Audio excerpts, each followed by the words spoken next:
the Warner Library tutorial page. In this video, we will go over how to find databases that contain articles, ebooks, and more that can be used for your research.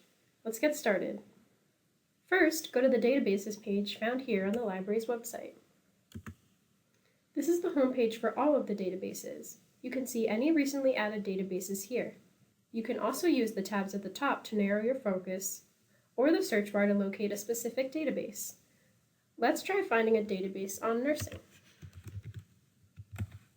Great, now we have all of the databases with resources about nursing. If there's a yellow box, it displays the best bets, databases that are the top options for this subject.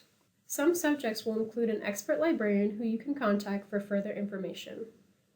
Any database that includes an open padlock icon are open access.